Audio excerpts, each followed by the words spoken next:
Buenas noches a todos. Disculpen el problema, tuvimos un problema de conexión, tuvimos que cambiar el link por este motivo. Entonces vamos a empezar la charla de esta noche. Bueno, pues Enrique nos va a apoyar a la Sociedad Teosófica en Bolivia. Vamos a hacer una charla más o menos a mediados de cada mes, un jueves, como a esta hora. Entonces los invitamos para que puedan acompañarnos en los siguientes temas. El tema de hoy Enrique nos lo manda, es El lado oculto de las cosas de Charles Leadbeater. Entonces, te agradecemos, Enrique, tu colaboración, apoyo y adelante, pues. Vamos a hablar un poco del banquete del amor de Platón, el lado oculto de las cosas en general. Empezamos con la invocación de Rada. Hay una beatitud y un poder más allá de nosotros mismos que viene en ayuda de aquellos que están preparados para recibirlo.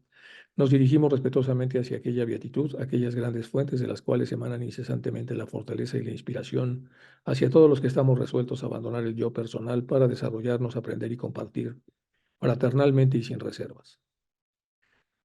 Nos dirigimos con respeto a los grandes seres de luz infinita, las divinidades que ayudan a la humanidad, los amados Mahachohan y maestros de sabiduría. Pedimos su auxilio para comprender lo oculto. Permítanos trazar un puente que nos bendiga y nos facilite la inspiración apropiada. También nos dirigimos a nosotros mismos, a nuestros yoes superiores, y queremos ser como el estudiante fiel que nunca pone en duda a sus maestros, que siempre los ama con devocional afecto, que siempre los admira y respeta porque sabe que son el divino camino que a todos nos aguarda. Vamos a empezar entonces un poco con el banquete de Platón y luego de ahí nos vamos al lado oculto de las cosas de Leadbeater. Esta es una pintura muy bonita donde se conjugan tanto Cristo como Buda. Y ahora arrancamos en el banquete. De aquí vamos a tomar algunas cosas nada más en general para poder luego desplazarnos hacia Leadbeater. Entonces hay dos fuerzas, hay muchas fuerzas en el universo, pero las dos de las que va a hablar en el paquete son la fuerza asociada al amor, que es de atracción, y la fuerza asociada al no amor o el odio, que es la repulsión. Entonces, atracción y repulsión o amor y odio lo pone a Bhagavan Das en su libro de La ciencia de las emociones. El punto inmediato es que al parecer acompañan a la atracción el gusto y el dolor y a la repulsión el disgusto.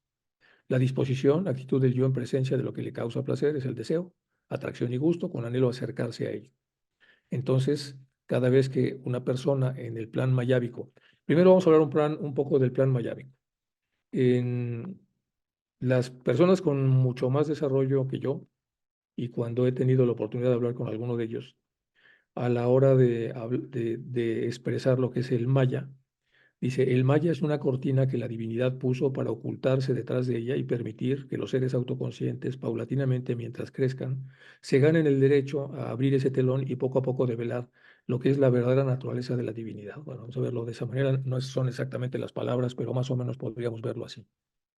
En este plano mayábico, que es un plano dual, por lo menos hasta subir a la parte de Atma, en donde se resuelve la dualidad, en este mundo dual, pues todo el tiempo vamos a tener alternativas.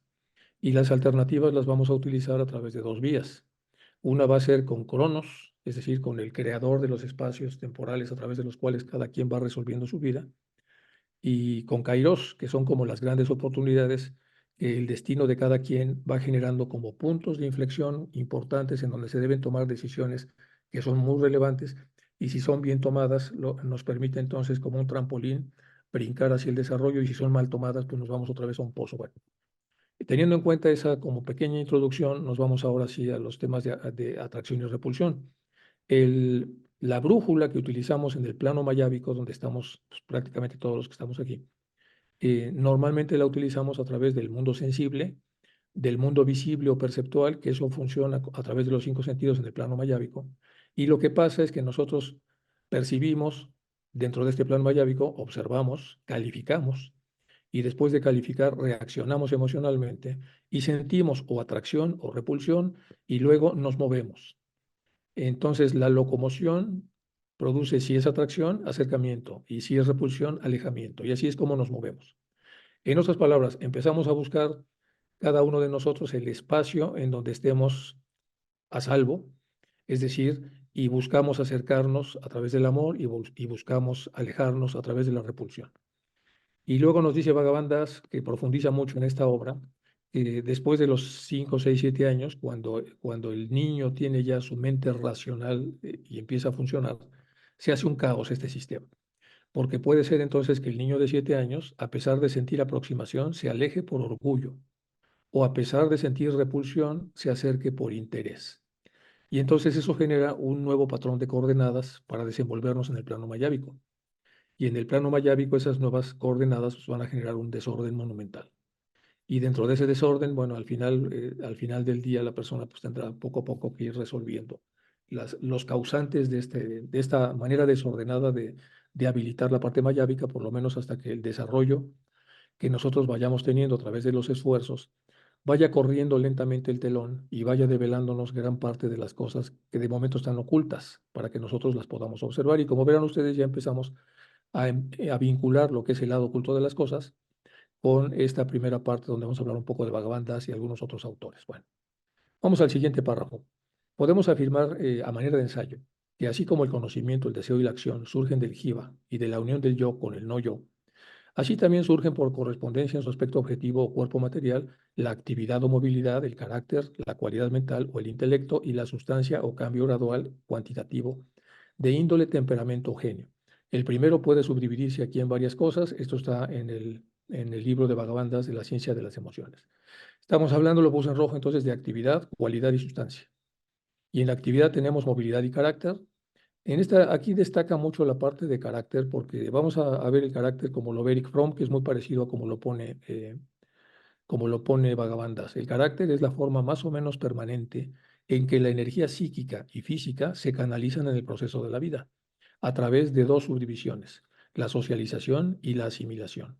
Si es socialización, una persona puede habilitar 5 formas diferentes de carácter: el pasivo, el activo, el explotador, el atesorador y el de formación reactiva, me parece. Y entonces, en función de cada uno de estos, o de todos, o de la combinación de todos, la persona, esto se parece un poco a las gunas o los escandas, poco a poco empieza a tener entonces ciertas tendencias a hacer cierto tipo de cosas. Y en la parte de asimilación hay otras características, pero al final este es el carácter, es una forma más o menos permanente de la estructura de la persona, con la cual son las herramientas con las cuales va a vivir su propio destino. Luego viene la cualidad, que es la mentalidad o intelecto, y luego la sustancia, que es la posibilidad que tiene la persona, sustancialmente hablando, de hacer cambios graduales y cuantitativos de índole que puedan entonces transformar. Luego tenemos en el primero el parabriti, ambición, apego al mundo y a la labor egoísta; el nibriti, renunciación, desvío del mundo y labor altruista. El que hablaba mucho de esto era Juan Viñas en sus conferencias, bueno, y también en las asesorías que daba, y en alguna asesoría que yo fui con él para que me aclarara en uno de los libros que estaba yo escribiendo. Aparecía el Pabriti Marga y el Nibriti Marga. Bueno, renunciación, ambición, que tiene que ver más o menos con esto, pero ya en un formato de mayor profundidad. Luego tenemos el segundo, que es el conocimiento, el placer y el dolor y la paz. Y en forma adjetiva, la subdivisión tercera, que se llama placentero, jovial, dulce, doloroso, avieso, terco, melancólico, pacífico, ecuable, sosegado, sobrio y tranquilo. Bueno, luego aquí viene una pequeña explicación de lo que es Prakriti, que no la vamos a ver por razones obvias, que todo el mundo la sabe, por lo menos en esta conferencia debe ser así. Los tres principales subdivisiones de la atracción.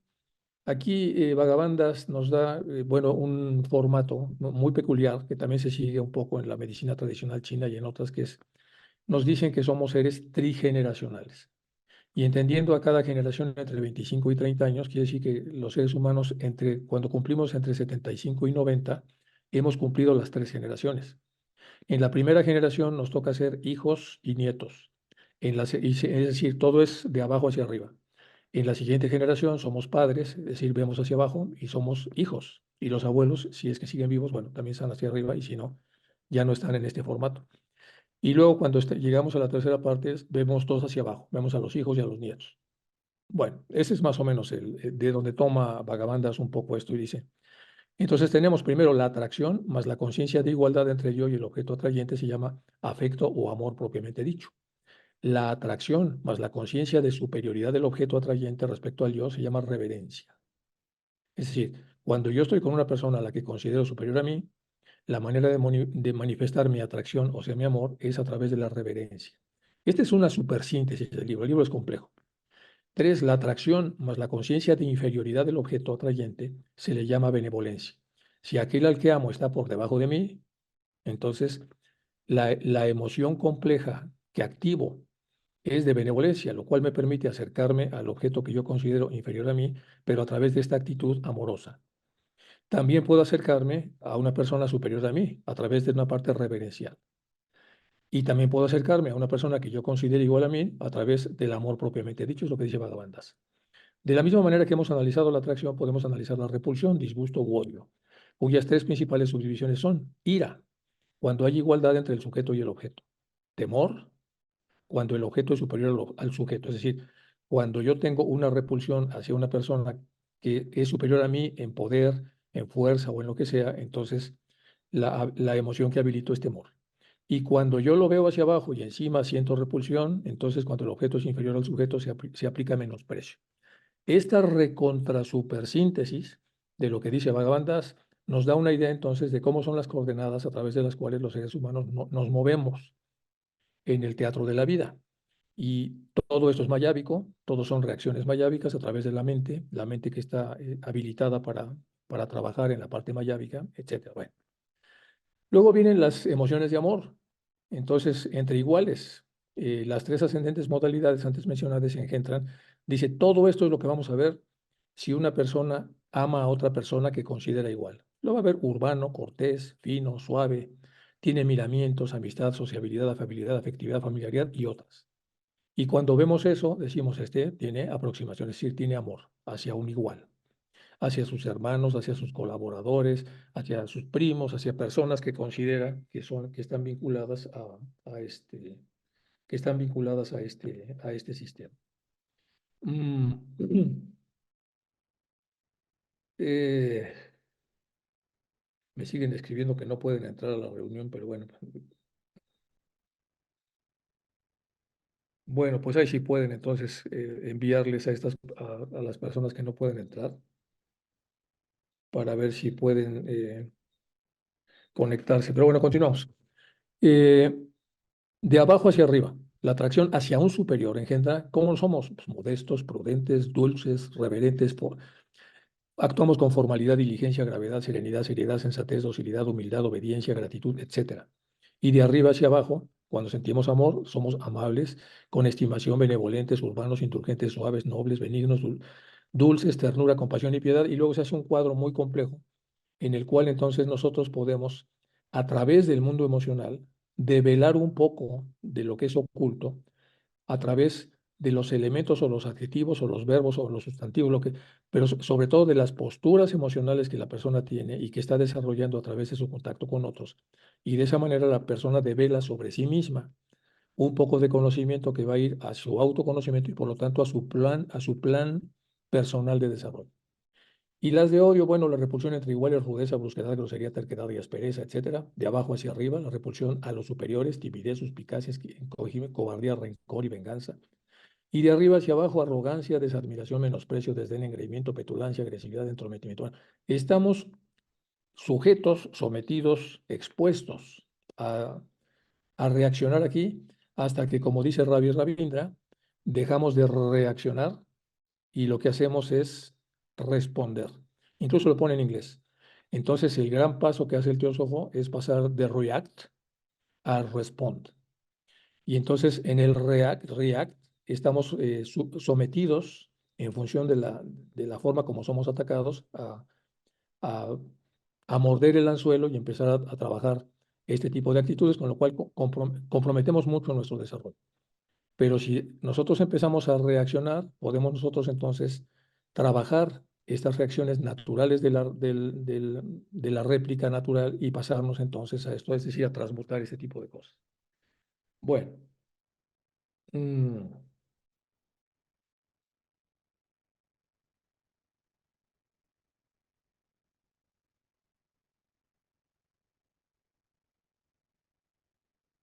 perdón, vamos a continuar.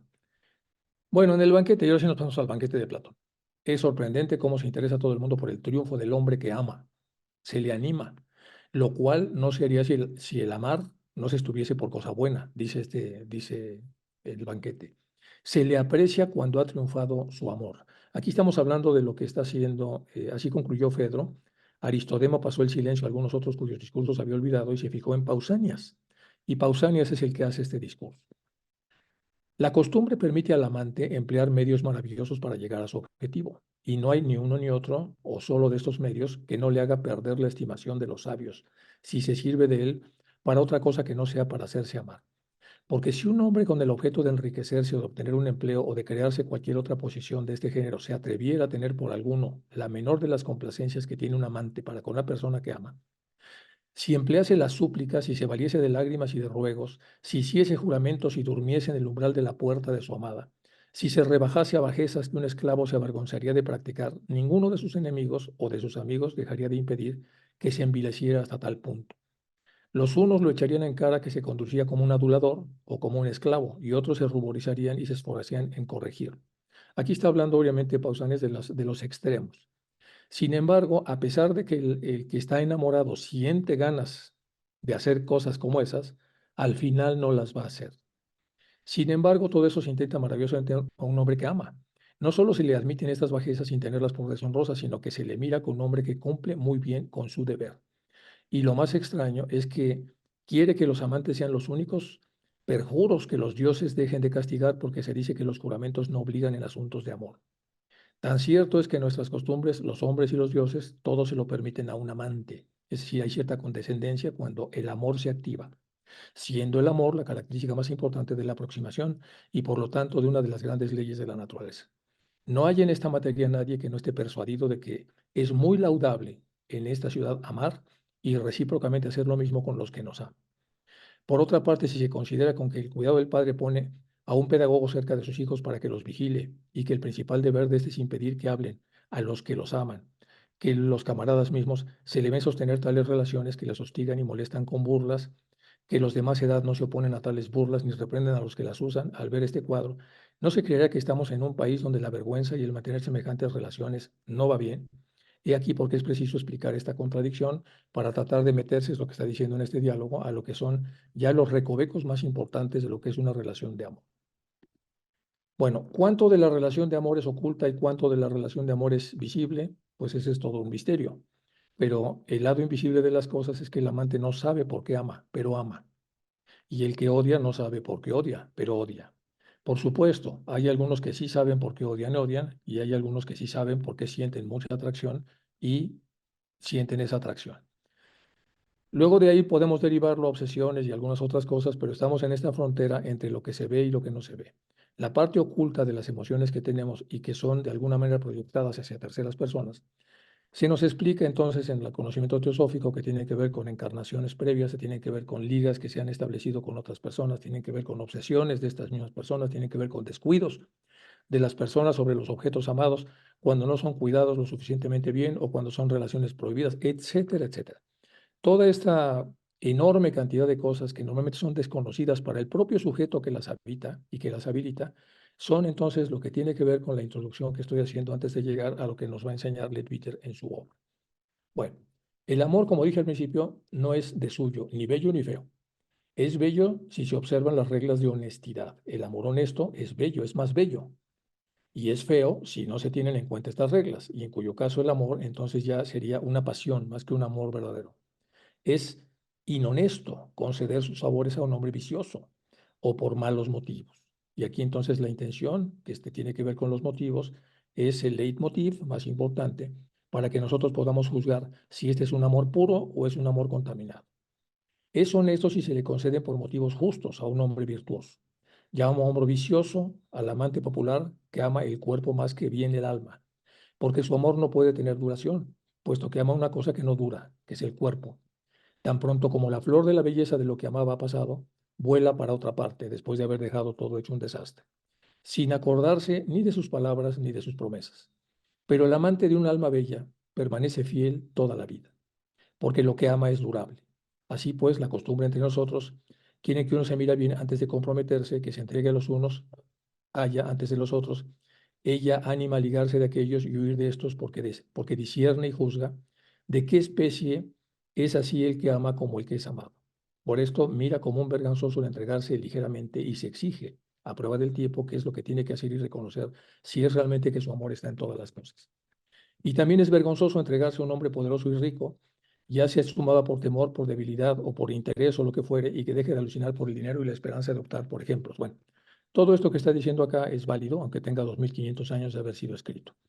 Estamos entonces observando cómo nos movemos en términos de aproximación y repulsión y estamos ahora agregando, bueno, por supuesto, lo están agregando en el diálogo, lo que tiene mucho que ver con los motivos secundarios asociados a la flor pura del amor, en donde puede haber interés, puede ser más vicioso o puede ser totalmente honesto, transparente, con buenos motivos, encontrando las limitaciones y moviéndose en ellas, etcétera. Bueno, es lo que está diciendo aquí el diálogo. Ya no me voy a entretener mucho en el diálogo, aunque hay mucho aquí que se puede ver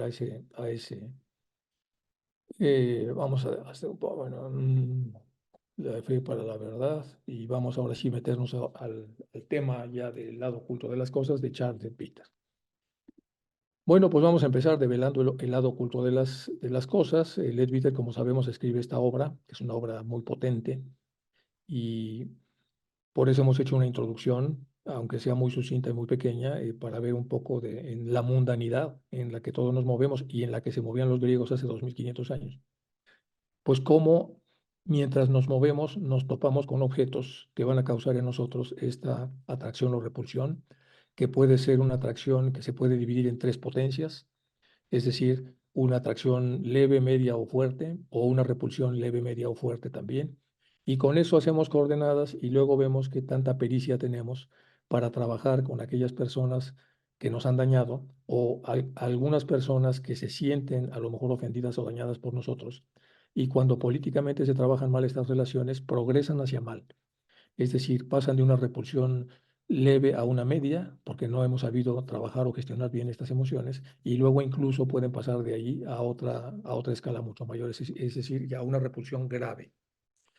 La repulsión grave ya estaría habilitada, dice Berghardt, un autor contemporáneo, que es cuando pasa una persona del que le cae mal a alguien, que es una persona pues que siente cierto malestar de estar con una persona porque no se siente la química necesaria. Si se trabaja mal la relación, se convierte en un antagonista, es decir, ya tiene cierta como propensión a descalificar el objeto de la otra persona por la cual no siente química. Y si se trabaja mal la relación y sigue progresando, se convierte en un enemigo, es decir, en un obstáculo para que la otra persona pueda progresar en su propio camino.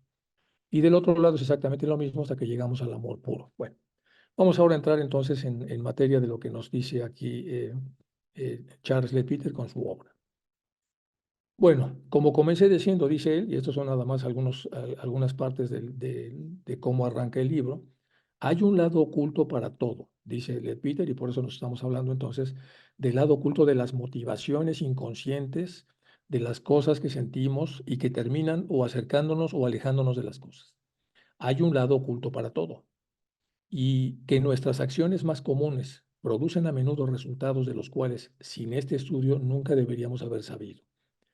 Por ello entendemos la lógica de que si comúnmente se le llama telepatía, porque vemos que así como hay olas de calor o de luz o electricidad, también hay olas producidas por el pensamiento, aunque sean de un tipo de materia más fina que las otras, y por lo tanto no perceptibles por nuestros sentidos físicos. Bueno, lo que está diciendo aquí Peter es lo que ya hablamos casi en el inicio de la charla. Eh, es mucho lo oculto porque estamos en un plano mayábico.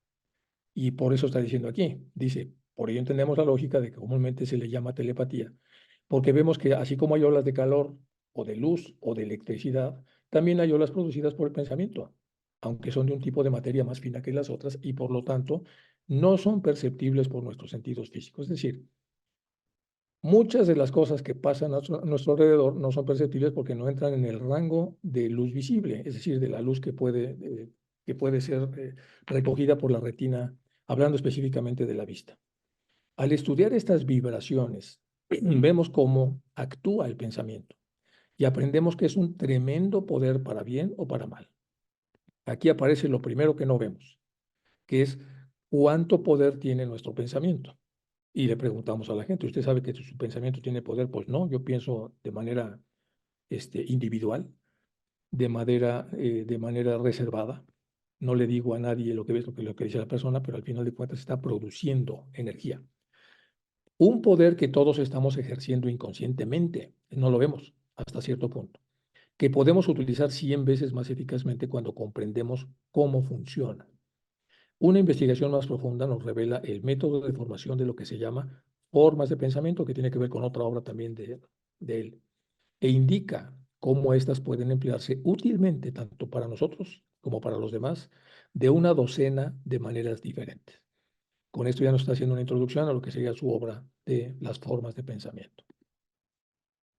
El yo, el self, como conciencia o como mente, como conocedor, al estudiar la naturaleza del hombre, separamos al hombre de los vehículos que usa, es decir, lo fragmentamos. El yo viviente lo separamos de las vestiduras con las que está envuelto. El yo es uno, por variados que sean sus modos de manifestación al funcionar a través y por medio de las diferentes clases de materia.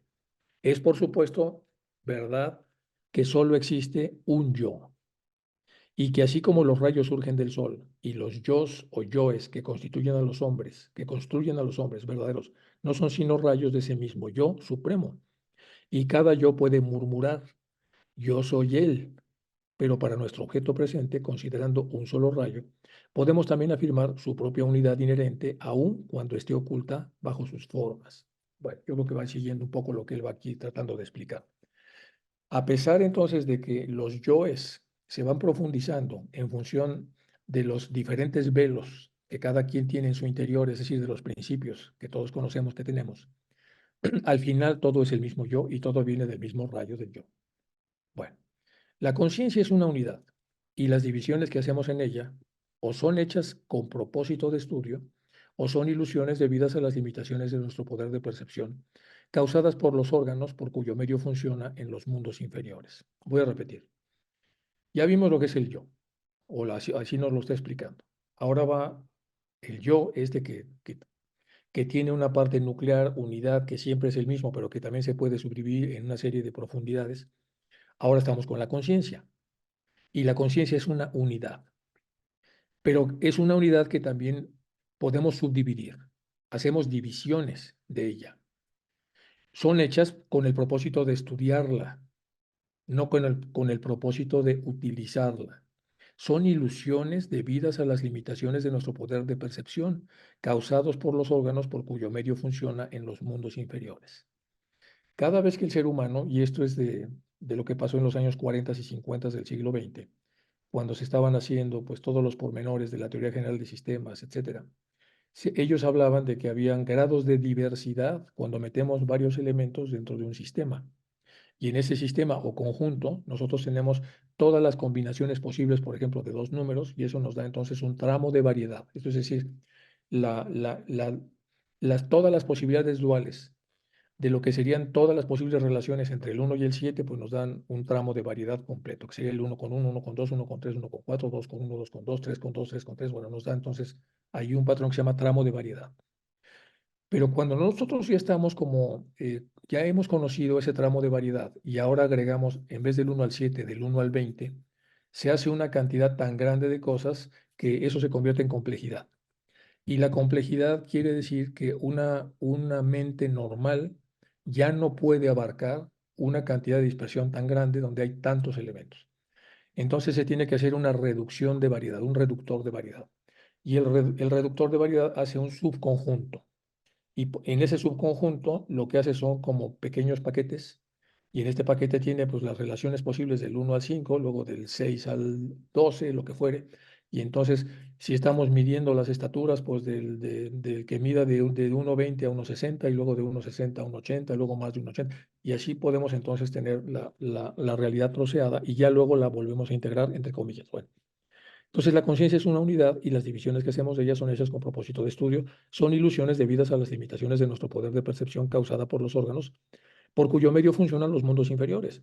Así que cuando nos perdemos, pues algún autor intelectual tiene que decir, bueno, es que eso se divide en cuatro. Mire usted, hay 7 subplanos del astral y en cada uno de ellos hay otros 7 subplanos y más o menos el tema está así y eso ya de alguna manera le permite al intelecto que apenas está tratando de conocerse a sí mismo aplicar entonces rayos de conciencia para entender los fragmentos. Después tendrá rayos de conciencia para agregar los fragmentos y finalmente tendrá rayos de conciencia para generar una gran totalidad. Sin embargo, también tenemos habilitada una función, aunque dormida, que es la intuición y que arranca entonces con 2 niveles de discernimiento, el discernimiento inferior y el superior. Y después del superior tenemos 4 niveles de intuición. Y en esa intuición hacemos lo mismo, pero instantáneo. O sea, rápidamente vemos la totalidad, ahí la complejidad no opera porque la complejidad está supeditada al poder de la intuición. Sin embargo, la complejidad no está supeditada al poder de la razón y por lo tanto la razón tiene que elaborar trucos para poder ver esa totalidad, pero a través de fragmentos. Y si la persona no tiene la capacidad de ensamblar como un rompecabezas estos fragmentos, pues nunca va a conocer entonces esa realidad. Bueno, el hecho de que las actividades del yo procedan separadamente de sus tres aspectos de querer, sentir y conocer no debe cegarnos respecto del otro hecho de que no existe separación de sustancia. Todo el yo quiere, todo yo conoce, ni tampoco las funciones son totalmente separadas, es decir, todo pertenece a una unidad. Cuando quiere, también siente y conoce, es decir, se dan las tres cosas simultáneamente, pero en la mente racional de los que no hemos evolucionado lo suficiente, lo vemos entonces como tres aspectos.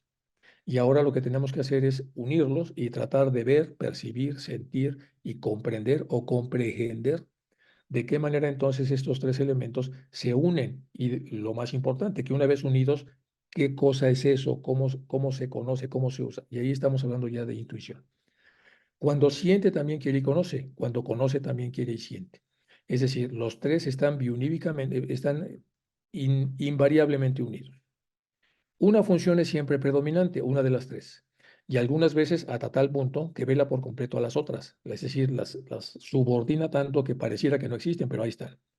Pero hasta en la concentración más intensa del conocedor, la más separada de las tres funciones, siempre hay presente un sentimiento y un querer latentes, discernibles como presentes si se hace un análisis con profunda atención.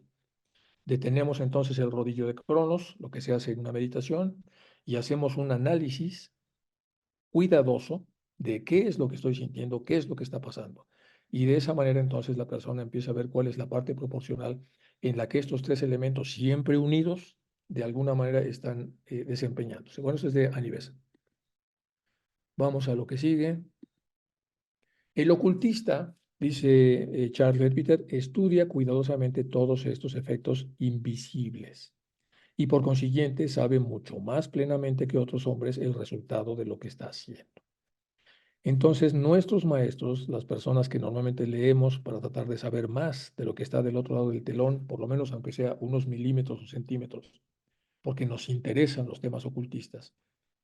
Por eso nos dice esto, el ocultista estudia cuidadosamente los efectos invisibles, los que están más allá del telón. De hecho, utiliza mucho la alegoría del telón. Y por consiguiente sabe mucho más plenamente que otros hombres el resultado de lo que está haciendo, porque ve causas que normalmente no se ven a través de los sentidos normales. Tiene más información sobre la vida que otros y ejerce su sentido común, modificando su vida de acuerdo con lo que sabe. De muchas maneras vivimos de modo diferente ahora que nuestros antepasados en tiempos medievales, porque sabemos más de lo que sabían ellos, por lo menos aparentemente. Hemos descubierto ciertas leyes de higiene. Eso es cierto, los seres prudentes viven de acuerdo con ese conocimiento y por lo tanto la duración media de la vida es decididamente mayor ahora que en la Edad Media, donde sabemos que no se había tanto conocimiento de la medicina y entonces había pestes, había contaminaciones, y a veces eran cosas muy simples.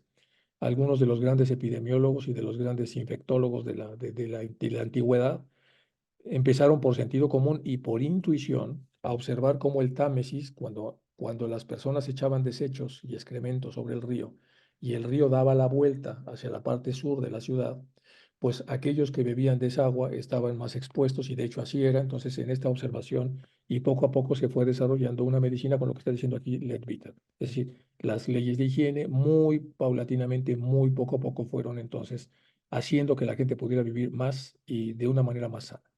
Todavía hay algunos que son necios o ignorantes, a pesar de lo que se sabe, o que bien no conocen las leyes de la salud, o son descuidados en guardarlas. Piensan que debido a que los gérmenes de la enfermedad son invisibles para ellos, no tienen importancia. No creen que existen porque no se ven. Estas son las personas que sufren primero cuando llega una enfermedad epidémica o cuando alguna tensión inusual cae sobre una comunidad. Sufren innecesariamente porque se han quedado atrás en el tiempo, eso que dice aquí Leadbeater. Perdón,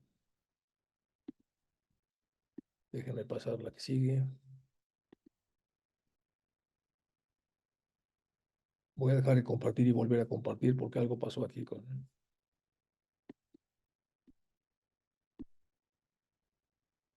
Ok, pasamos a la que sigue. Un hombre en quien no ha nacido todavía la visión clarividente puede estudiar los escritos de los que ya la han obtenido. Es decir, un niño de 6 años que no ha llegado a los 10 años y que ya sabe leer, pues puede aprender cosas que se pueden saber a los 10 años, a pesar de que tenga 6 años, porque hay un relato veraz, genuino y auténtico de alguien que se ha tomado la libertad de escribir. Entonces, un hombre en quien no ha nacido todavía la visión clarividente porque no se ha esforzado lo suficiente para desarrollarse, puede estudiar los escritos de los que ya han obtenido esta habilidad clarividente y de esta manera beneficiarse de los resultados de su trabajo y acortar su proceso de aprendizaje. Es cierto que todavía no puede ver toda la gloria y la belleza que están ocultas para nosotros por la imperfección de nuestros sentidos, pero puede aprender fácilmente cómo evitar el mal invisible y cómo poner en movimiento las fuerzas invisibles del bien. Esto hay que verlo con mucho cuidado, porque dice entonces que esta persona que tome y lea la literatura apropiada, como la que utilizamos los teósofos, puede aprender fácilmente cómo evitar los males invisibles, porque vienen de alguna manera relatados en las cartas de los maestros en la doctrina secreta, y también cómo poner en movimiento las fuerzas invisibles del bien. Bueno, es una de las frases importantes de Charles Leadbeater. Para entender la batalla en su conjunto, uno debe retirarse del tumulto y mirar hacia abajo en el campo desde arriba. Vamos a ver otra vez esto. Para entender la batalla entre el bien y el mal, entre lo visible y lo invisible, en su conjunto, uno debe retirarse del tumulto y mirar hacia abajo en el campo estando arriba. De la misma manera, para comprender el plan de la batalla de la vida, debemos retirarnos de ella por un momento y en pensamiento mirar hacia abajo desde arriba, no desde el punto de vista del cuerpo que perece, sino del alma que vive para siempre. Por eso dice desde arriba.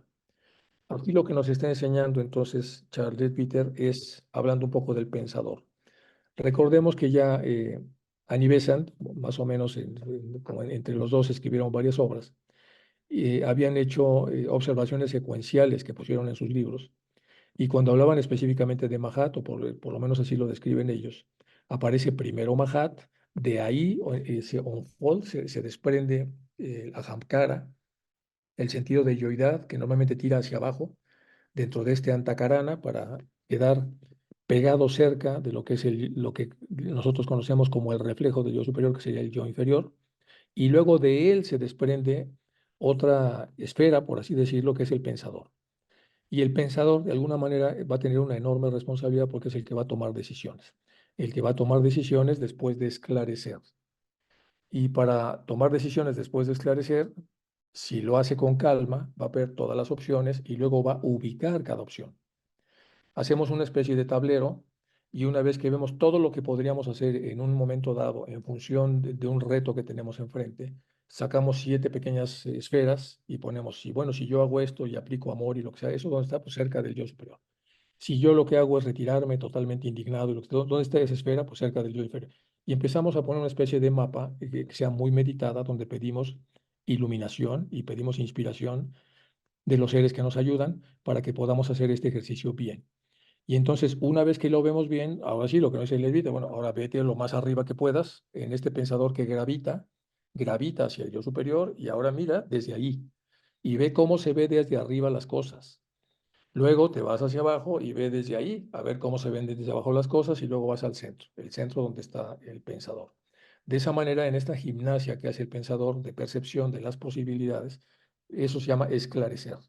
En este esclarecimiento se ven las opciones y ya la persona, una vez esclarecido, pues toma la decisión que él considera más importante. Para el corto plazo, es decir, para beneficios inmediatos, para el medio plazo, para beneficios inmediatos, o para el muy largo plazo, es decir, para el resto de encarnaciones. ¿En dónde quiere usted invertir? Y en dónde, según estas esferas, quiere usted ponerlas. Porque en función de dónde las ponga, esto va a ser una inversión o en un sentido o en otro. Bueno, ese es entonces más o menos lo que yo supongo que está tratando de explicar acá. Entonces, dice, de la misma manera, para comprender el plan de la batalla de la vida, debemos retirarnos de ella por un momento. Eso es el pensador que gravita. Y en pensamiento mirar hacia abajo desde arriba. Esto presupone que hay un movimiento del pensador hacia arriba. cercano al yo superior, ve las cosas como las ve el yo superior de ahí hacia abajo. No desde el punto de vista del cuerpo, que perece, es decir, no de abajo para arriba, sino del alma, que es la que vive para siempre. Debemos tener en cuenta no solo la pequeña parte de la vida que nuestros ojos físicos pueden ver. Vean ustedes qué hermoso esto. Debemos tener en cuenta no solo la pequeña parte de la vida que nuestros ojos físicos pueden ver, sino la vasta totalidad de la cual tanto nos es invisible ahora. ¿Cómo poder completar en nuestra percepción y agrandar y agrandar y agrandar sin necesidad de viajar, sin necesidad de movernos? ¿Cómo podemos hacer eso? Entonces debemos tener en cuenta no solo la pequeña parte de vida que nuestros ojos físicos puedan ver en el aquí y ahora, sino la vasta totalidad de la cual, de la pequeña parte que nuestros ojos físicos pueden ver, sino la vasta totalidad de la cual tanto nos es invisible ahora por no estar desarrollado. Hasta que se haya hecho esto, hasta que hayamos desarrollado estas habilidades por vía del crecimiento y el estudio, por vía del mérito, por vía de la oración, de la meditación, del cuidado de lo que hacemos, de lo que decimos y de las cosas en las que estamos involucrados, con lo cual se van habilitando estas funciones solas. Entonces, hasta que hayamos hecho esto, es como el telón empieza a moverse y empezamos a observar lo que antes para nosotros era invisible. Se empiezan a develar de una manera natural, a través de esos esfuerzos y méritos, espacios que otrora eran invisibles. Estamos en la posición de un hombre que mira desde abajo, al lado inferior de alguna enorme pieza de elaborado tapiz que está en proceso de ser tejido. Esto no es para nosotros sino una confusa mezcla de colores variados, de extremos colgados sin orden ni belleza, y somos incapaces de concebir lo que puede hacer todo este loco estruendo de maquinaria, de maquinaria. Pero cuando a través de nuestro conocimiento del lado oculto de la naturaleza somos capaces de mirar hacia abajo, cuando a través de nuestro conocimiento del lado oculto de la naturaleza somos capaces de gravitar con nuestro pensador hacia arriba y mirar hacia abajo, el patrón empieza a desplegarse ante nuestros ojos y el caos aparente se muestra como un progreso ordenado. Es decir, mientras más crecemos, lo que percibimos es muchísimo más ordenado y organizado. El orden va hacia arriba, como dice Taimni, y el desorden empieza cuando la dualidad se dispersa y cuando la dualidad crece. Bueno, estas son entonces algunas de las frases con las cuales querría yo, estaba esto diseñado para los que habían tomado el curso del Titicaca, en donde hicimos allí algunas prácticas muy bonitas. Entramos en procesos de invisibilidad siguiendo este tipo de patrones. Hicimos o tratamos de hacer durante los días que estuvimos allí en la Isla del Sol eh, pues una especie de ofrenda y un ritual que estaba basado en Perséfone, pero luego después de un descanso, por intuición llegó la posibilidad de que lo hiciéramos con la Pachamama. Entonces cambiamos todo el libreto, a pesar de que ya les había yo presentado un poco de pues, algunas cosas teóricas relacionadas con pues, entornos. Bueno, vimos un montón de cosas teóricas, pero nos pasamos a la Pachamama. Hicimos un ritual con velas, caminamos, hicimos invocaciones, le hicimos una pequeña ofrenda, dejamos las velas, etcétera. Y luego al día siguiente, pues pasó algo de esto que está hablando aquí Ledvita, algo que se develó. Es decir, hicimos una meditación en la mañana cuando recién salía el sol. Hicimos, en la visualización pedimos a la diosa que saliera, bueno, todos vimos que salió del agua y luego estuvo ahí con nosotros un tiempo y luego se volvió a meter, sentimos con las palmas de las manos mucha energía y luego, pues algunos de los que están aquí y que vivieron esa experiencia, pues empezaron a ver ciertos detalles que constataban que habíamos tenido una experiencia peculiar. Esas experiencias que debido a nuestro grado de desarrollo, pues no son tan comunes porque estamos en un nivel en donde estas cosas no son tan comunes, pero de alguna manera haciendo un esfuerzo ganamos el espacio de ser visitados, o por lo menos de que se haya acercado en términos visuales. Estuvimos cerca de una experiencia muy bonita. Bueno, esto es lo que pasó ahí en la famosa Isla del Sol. Vamos a continuar entonces con todo esto. Debido a que la manera más fácil para la mayoría de las personas de llegar a la realización de la cuarta dimensión del espacio es desarrollar dentro de sí el poder de la vista astral. Aquí ya Leadbeater empieza a entrar con más detalle. Debido a la manera más fácil para la mayoría de las personas de llegar a la realización de la cuarta dimensión, es decir, de incrementar su percepción, del espacio es desarrollar dentro de sí el poder de la vista o visión astral. Muchas personas han llegado a suponer que la cuarta dimensión es una dependencia exclusiva del mundo astral. Un poco de pensamiento demostrará que eso no puede ser así. Fundamentalmente solo existe un tipo de materia en el universo, fundamentalmente, aunque la llamemos física, astral o mental, según la extensión de su subdivisión y la rapidez de su vibración. Entonces aquí empieza a decirnos muchas cosas que ya sabemos, pero vamos a tratar entonces de debridarlas con mucho cuidado.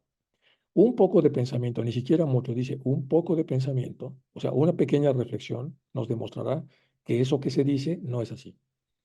Fundamentalmente, en términos fundamentales, solo existe un tipo de materia en el universo, aunque la llamemos física astral o mental. Fritjof Capra tiene dos obras muy buenas, The Turning Point y el otro es de Tao Physics. En uno de los dos, bueno, en Turning Point tiene el famoso Newtonian Psychology, que es un emparentamiento entre Newton y Freud respecto a lo que se trabaja ahí del inconsciente. Pero tiene otras cosas en donde él comenta esto, pero desde el plano físico. Dice, nosotros entonces cuando vemos materia densa, una mesa de madera, es una forma en cómo se comporta la densidad atómica. Y en el mundo de las formas se ve como sólido, y así le llamamos sólido.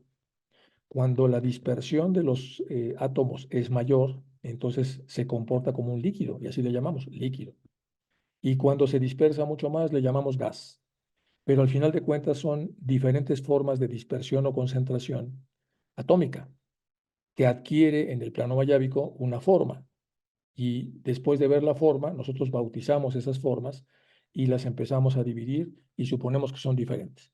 Aunque elementos como el agua, pues puede existir en gas, puede existir en líquido, puede existir en sólido también. Bueno, estas cosas es las que enseña Fritjof Capra, que seguramente es un autor que ustedes es muy probable que conozcan.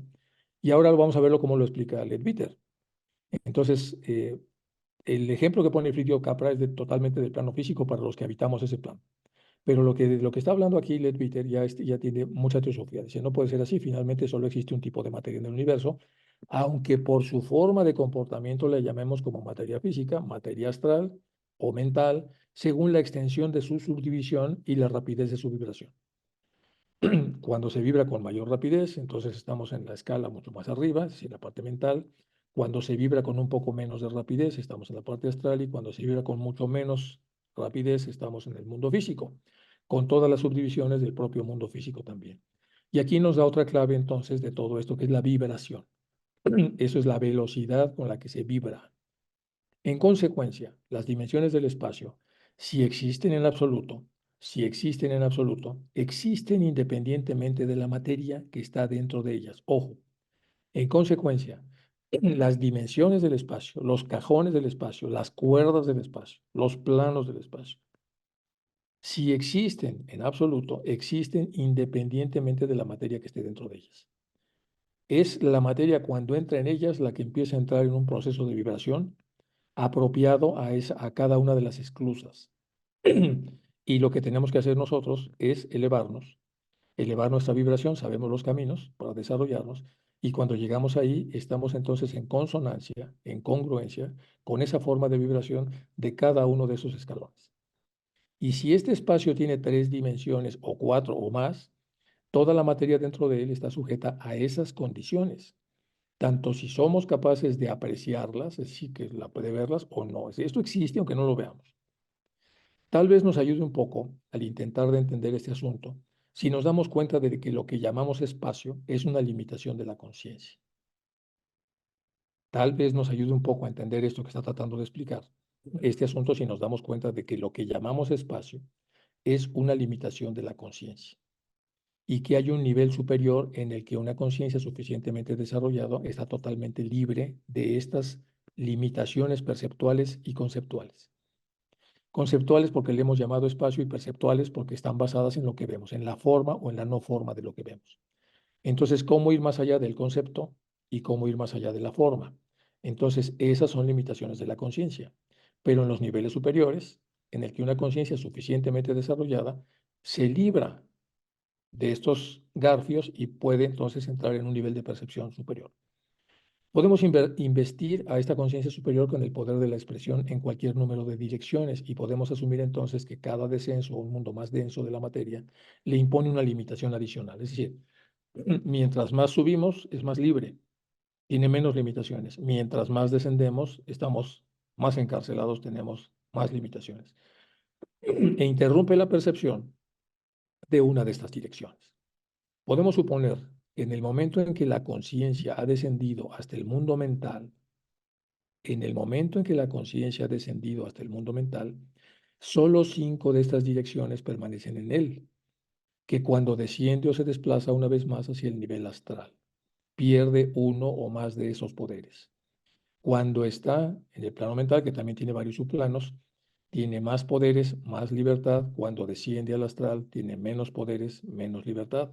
Y cuando baja al plano físico, tiene mucho menos poderes y mucho menos libertad. Es decir, vamos de lo más denso a lo más sutil. Y eso tiene que ver entonces con la habilitación natural de poderes que están en cada uno de esos niveles.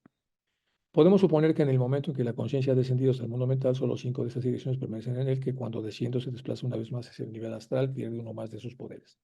Y así se limita la concepción de 4 dimensiones. Entonces el descenso ulterior o el movimiento exterior que lo lleva al mundo físico le quita la posibilidad de captar incluso esa cuarta dimensión que cuando estaba en otro nivel vibracional podía percibir. Y así nos encontramos confinados a las 3 con las que estamos familiarizados, porque son las habituales y normales, de donde normalmente todos nos movemos, que son estas. No sé si ya llegué al tope de lo que quería compartir con ustedes para empezar a hacer un pequeño debate. Esta es la primera de muchas conferencias que vamos a dar relacionadas con este tema. Me parece que llega hasta acá. Sí, llega hasta acá. Entonces voy a dejar de compartir para que podamos pasar a algunas preguntas y, y dentro de estas preguntas podamos vincular esto a la experiencia que tuvimos en el Titicaca, porque originalmente estaba esta conferencia pues, orientada a los que participaron en esta experiencia y ya más adelante las iremos ubicando las cosas de una manera que puedan entenderse mejor. Bueno, díganme por favor si tienen alguna duda o algún comentario de esta pequeña introducción de lo que vamos a ver con mucho cuidado. Están abiertos los micrófonos.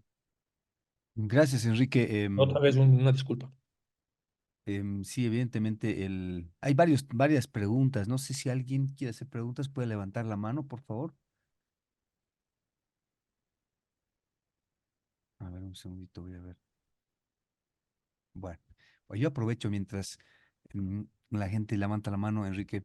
Evidentemente en el taller del lago pudimos entrar mm, en otra situación, ¿no? Porque estábamos eh, en un lugar especial en Bolivia, donde se puede hacer ese trabajo justamente, ir más allá de los sentidos y pudimos percibir. Y yo diría, como lo explicaste, porque esto fue más allá de los sentidos, los 5 sentidos que tenemos, percibimos esa magia que tiene el lugar. eh, yo diría hasta pudimos percibir a los guardianes que cuidan ese lugar, ¿no? Que nos dieron las señales que tú explicabas, ¿no? Em, entonces, esto tendría va más allá de los 5 sentidos, que tiene mucho que ver con el control de la mente. Y ahí va la pregunta, ¿el subconsciente nuestro afecta o es parte de lo oculto que tenemos en nosotros? Bueno, por eso comentaba yo los libros de Fridio Capra, porque es un autor muy profundo. Y por supuesto, cuando Freud termina neurología, él pues se sorprende de que haya evolucionado tampoco la psicología. Teníamos las leyes de Weber y Fechner, o sea, había muy poco. Y entonces él decide hacer una especie de sabático de 3 años para darle un jalón como neurólogo a la psicología, pensando pues, que el tema no se había explorado lo suficientemente bien. Y escribe una obra que se llama Práctica para una psicología científica. Pero al hacerlo se da cuenta que es muy complejo porque entra en un mundo abstracto y se da cuenta que no hay palabras para definir lo abstracto y que pasan una serie de cosas que son invisibles para nosotros. Entonces él entra en los procesos de invisibilidad y se mete con los griegos, se mete con los mitos, se mete con un montón de cosas para tratar de explicar pues, los complejos que ya conocemos, el complejo de Edipo, el de Electra, etc. Luego lo que es el consciente, inconsciente y subconsciente. Luego dice que es como una ciudad enterrada porque tiene sueños. en donde solamente se ven piquitos. Luego lo pasa para la teoría del iceberg o el iceberg, que le dicen en España, bueno, las puntas estas en donde no se ve, y empieza a crear y crear y crear y crear. Luego hace un grupo de privilegiados, que son como los 7, 8 primeros psicoanalistas, que tienen la peculiaridad de estar tratando de descifrar lo oculto, pero con modelos racionales. Los modelos racionales son inferencia, deducción, analogías, etcétera, pero todavía no se hace lo que sería el utilizar cosas ocultistas más concretas para poder llegar a lo que es el desarrollo pleno de todo esto. Se puede decir que es una época muy interesante. Todo pasó en el siglo XIX. Los maestros de sabiduría, Freud. De hecho, los famosos espectrómetros, estos que existen para ver la radiación solar, que ya no la vimos con mucho detalle, pero lo vamos a ver después, y que sirven para captar lo que es lo radiante del sol, para que podamos explicar lo que es el sol espiritual y cosas que vamos a ver un poco más adelante. Esas cosas, todos esos experimentos son de 1800 y pico. Ahí se abrió como un canal de sabiduría muy peculiar y luego ya se quedó como la inercia, pero dentro de las muchas cosas que se desarrollaron, pues tiene mucho que ver lo abstracto. Y lo abstracto en ciencia se llama operacionalización. La operacionalización es definir de manera medible una variable abstracta, como el amor. Como para medirlo hay que definirlo de una manera que se pueda medir, porque amor como amor, pues ¿cómo lo medimos? Porque tiene demasiadas connotaciones abstractas.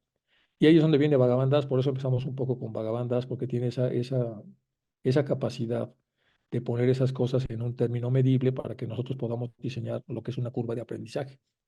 Entonces sí, lo que pasó en el lago, no íbamos preparados para hacer algo de la Pachamama, por lo menos no estaba en el libreto, pero antes de eso yo les di un poco del famoso, ¿te acuerdas? De la ciudad esta perdida, ¿cómo se llama? Les di toda vimos como 2 horas, incluso del Dalai Lama y del budismo Mahayana, lo que considera de esta ciudad, que si existió o no existió, ¿se acuerdan?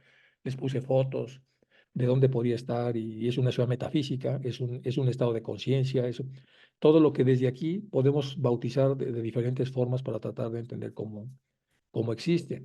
Y luego ya nos fuimos a la experiencia y luego la cambiamos por el tema de la Pachamama, luego ves que tuve el sueño, luego salió, bueno, ya pero sí no fue normal, no fue nada normal y todos lo sentimos.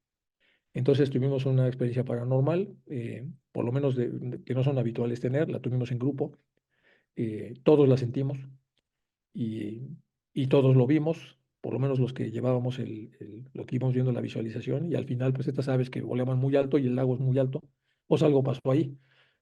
Algo pasó que tiene que ver, como bien dices, con el lugar, tiene que ver con la invocación que hicimos, tiene que ver pues, con un montón de elementos que se juntaron para tener ese contacto.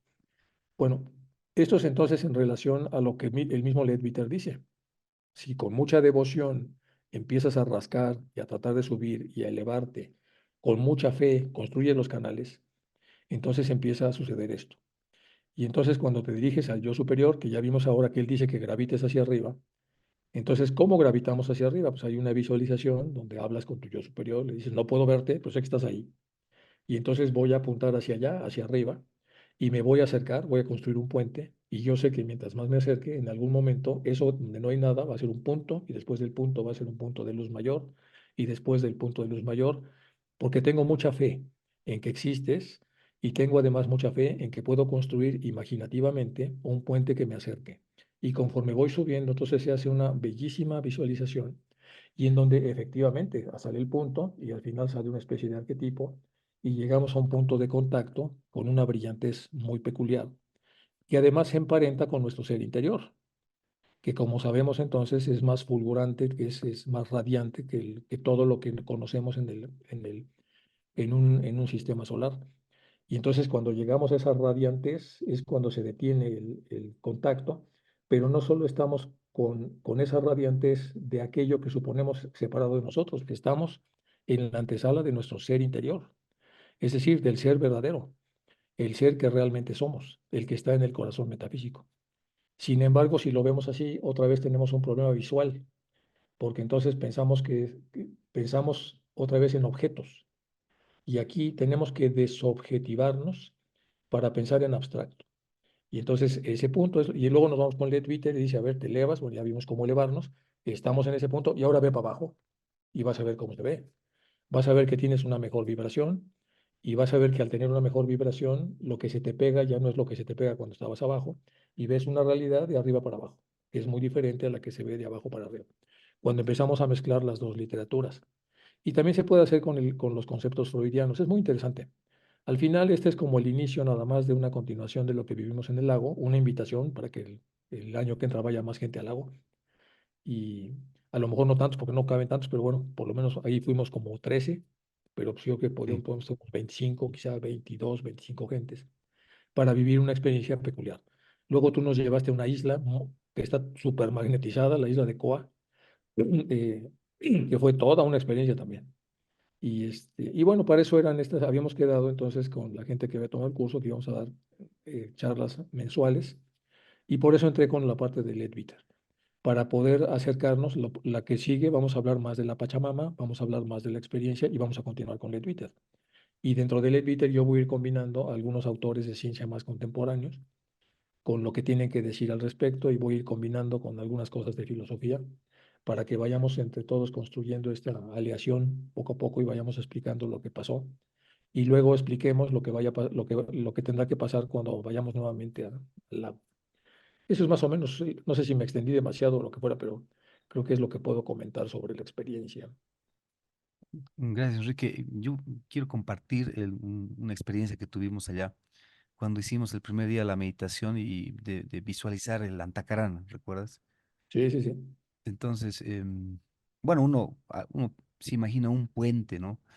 Pero en esta oportunidad, pues visualicé un puente, pues hermoso, que justamente en la visualización veíamos que te tenía que ir hacia arriba y no es que no fue intencional, pero lo visualicé como subiendo hacia el Yampo, que es el nevado que está al frente, ¿no? Y fue pues una experiencia muy fuerte, ¿no?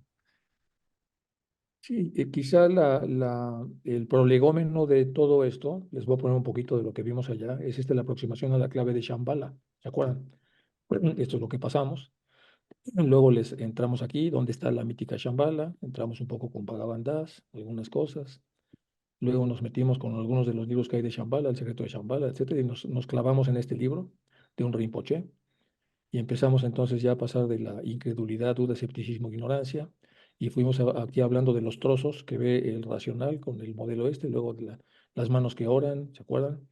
Luego Sí. finalmente de este monje que asoma la cabeza y ve lo oculto, pero lo ve porque se esfuerza en hacerlo, y el que no se esfuerza pues ve nada más lo manifiesto, que es esto. Y así bien fuimos viendo todo eso, y entonces ya hemos activado la fe, vamos pues a Shambhala, y aquí aparecen todos los relatos que hay de Shambhala. Bueno, eso vimos a la hora voy a dejar de compartir, pero eso abrió la puerta un poco, porque eso está lleno de claves para entrar en lo abstracto. Luego vino Perséfone, que al final lo cambiamos, luego vino y luego pues los viajes a las islas, específicamente a la de Coa, y luego pues fue una experiencia muy bonita, realmente fue muy bonito el viaje, y esperemos que sea igual de bonito la próxima vez en septiembre cuando demos la segunda parte de este viaje, pero sí, como que preparamos varias cosas. Luego, por supuesto, la visualización del Antacarana es fundamental, porque si la haces, quiere decir que crees. Y para habilitar los puentes abstractos solo se hacen con fe y con confianza. Así como cuando ves un charco y brincas porque sabes que hay un charco y te vas a caer, y cuando te tapan los ojos no ves nada y te tienes que creer que hay un charco, porque te dicen que hay un charco, así sí trabaja la fe. Y luego resulta que no había nada de charco porque te están engañando. Entonces tienes que activar los sentidos internos para que la persona, en aquello donde somos ciegos, que es la parte superior, podamos nosotros más o menos movernos y esperar que haya algo. Lo creemos fehacientemente por lo que hemos estudiado, trazamos un punto y trazamos la señal y pasan cosas. Al final, pues todos más o menos nos elevamos, aunque sea un poco. Y después de esa elevación, pues vino una experiencia que se llama una experiencia cumbre. Pero sí, fue muy bonito el tema. Esta es la primera conferencia que damos para la gente de Titicaca desde que se dio el taller. Y entonces por eso arranca, es una pequeña introducción, nada más pero este fue como la clave, hablar un poco de Shambhala. Bueno, pues ninguna pregunta, ¿verdad? Nadie tiene ninguna pregunta. Muy bien. Gracias, Enrique. Están enojados porque empezamos muy tarde, perdón. Aquí se nos cuatrapearon las cosas. Adelante, a ver, Alberto, tú estabas allá también. Hilda, está también Beatriz. Hola, también estaba. Dime. Enrique, fue muy bien, muchas gracias. Primero fue muy lindo escucharte y tenía el micrófono cerrado cuando hablaste de esta mítica ciudad de Shambhala. Ándale. En realidad, la introducción que hiciste también, un millón de gracias, fue de alguna manera revivenciar. Yo estaba pensando cómo las palabras son tan cortas, ¿no?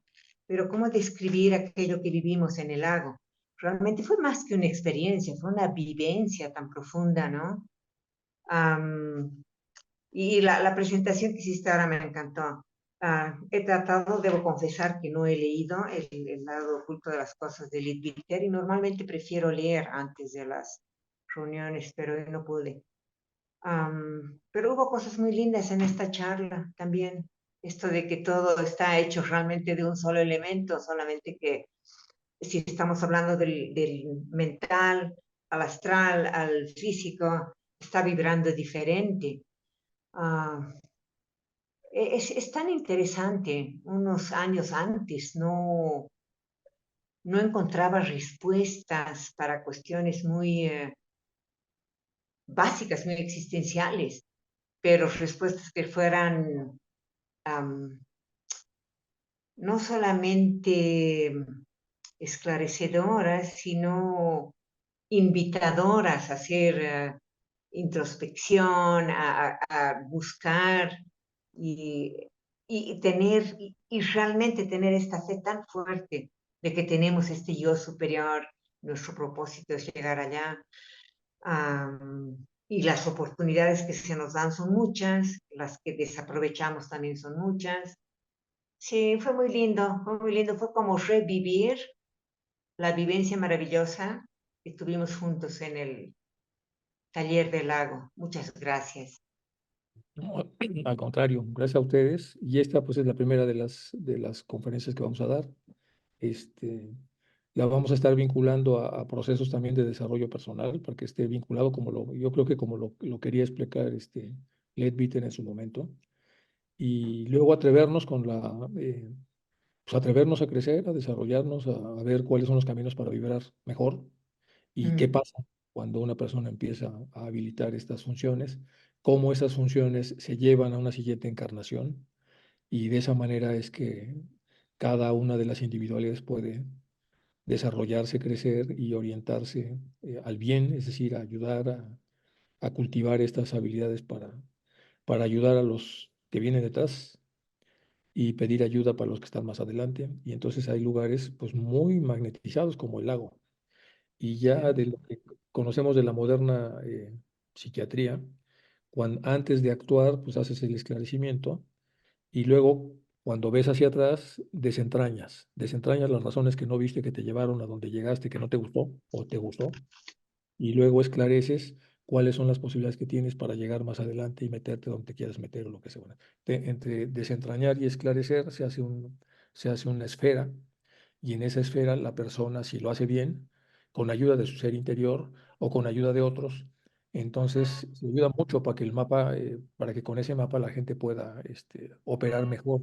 Siempre, sobre todo para decisiones trascendentes, es muy importante que se pueda hacer así. Entonces tenemos que maximizar las cosas que tenemos a nuestro alcance para tomar mejores decisiones hacia el largo plazo. Uno de mis grandes amigos les comentaba que cuando estaban definiendo lo que era ética, dice, es inteligencia de largo plazo, un profesor del Instituto de Empresa de Madrid. Y dicen los otros que están, los panelistas, ¿eso es ética? Claro, dice, pues yo quiero ir al cielo.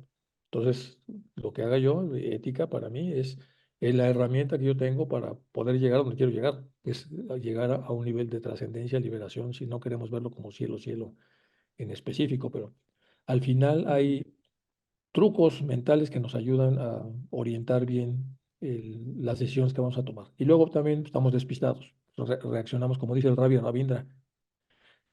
Ravi Ravindra se tiró allí en Nadiar un taller de 2 semanas. Ustedes ya no se quedaron los de Bolivia porque hubo muchos líos, pero se acuerdan que les di también un taller a los que habían ido para allá, porque ya no se iban a quedar al taller de Ravi. Pero Ravi mucho tiempo estuvo trabajando sobre el tema de reaccionar y responder. Todo el tiempo estaba sobre ese, Y aunque parece tan simple, es crucial que la persona lo entienda para evitar karmas innecesarios y para orientar su camino hacia donde debe. Sí, pasaron cosas muy bonitas. Esta es la primera entonces de las charlas que vamos a tener y yo estoy muy contento y también muy apenado porque se me atoró, se me atascó la computadora y no, ya no daba ni para atrás ni para adelante, no podía ni apagarla. Ya finalmente la reinicié y bueno, ya pues pude dar la charla. Pero muchas gracias a todos los que estuvieron ahí. Vio que tuve aquí 45 o 50 gentes, qué bueno. Y la próxima vamos a continuar, la próxima va a ser, voy a hacerla tipo taller también. Vamos a hacer algunas preguntas, algún tipo de debate y sobre todo contenido. Contenido que va a seguir sobre el Leadbeater y algunas otras cosas, en donde vamos a ver cosas que se desprendan de la experiencia que tuvimos allí en el lago. Chicos, Enrique, muchísimas gracias. puedo Sí, aprovechar un aporte. Justamente cuando nos hablabas, recordé que con algunos hermanos aquí en Bolivia y leímos el libro que se llama Meditaciones sobre la vida oculta del señor Geoffrey Hudson. Mm. Y es un libro increíble, ¿no? Porque explica cómo uno va avanzando a lo largo del sendero. Y ahí recuerdo algo muy bien que decía. Él decía que el tema del astral hay que tener mucho cuidado porque es muy plástico. Entonces, por ejemplo, si uno cree, tiene fe en la Virgen de Guadalupe, por darle darles un nombre, pues es posible que en el astral la pueda ver a la Virgen como la mente la imagina, ¿no es cierto? Pero eso no significa que sea la Virgen de Guadalupe. Entonces él explicaba, él decía, recién después de la cuarta iniciación se puede diferenciar lo que es verdadero de lo que es, pues, es la plasticidad del astral, ¿no? Em, entonces, bueno, evidentemente es un trabajo importante que hay que hacer para llegar hasta la cuarta iniciación y cuando nos toque hollar el sendero seguramente, ¿no? sí, sí, sí, sí. Sí, ves que vamos a hacer, bueno, ya que estás ahí, José Luis, que eres el secretario de la FTI, por lo menos hasta que se acabe nuestro tiempo ahí en la gestión, vamos a hacer para todas las ramas de toda América, vamos a hacer un grupo de libros, y ya hemos estado trabajando José Luis y yo en ese tema, y José Luis está hablando de este libro, que es un libro, mira, aquí lo tengo, es parte de los libros que están en ese sistema, Meditación sobre la vida oculta de Hudson. Tiene un montón de cosas con de la glándula pineal, la pituitaria, etcétera, y está toda la obra para que cuando vayamos nosotros hablando de estos temas, van a tener todos un pendrive o un USB. Y incluso vamos a tratar de ayudar a las ramas que no tengan computadora para que se compren una, para que nadie se quede fuera de poder leer estas cosas cuando se toquen los temas. Y de esa manera se pueda profundizar. Y el que quiera leerlo, pues que lo lea, se lo lleva a su computadora. Si no la tiene, pues se va a la rama para poder utilizar la que esté allí, una vez que las secciones puedan tenerlas. Y bueno, es un ejemplo, viene a colación a raíz de lo que estabas comentando. Vamos a ponernos a trabajar muy fuerte para poder cumplir las cosas que habíamos puesto como objetivos.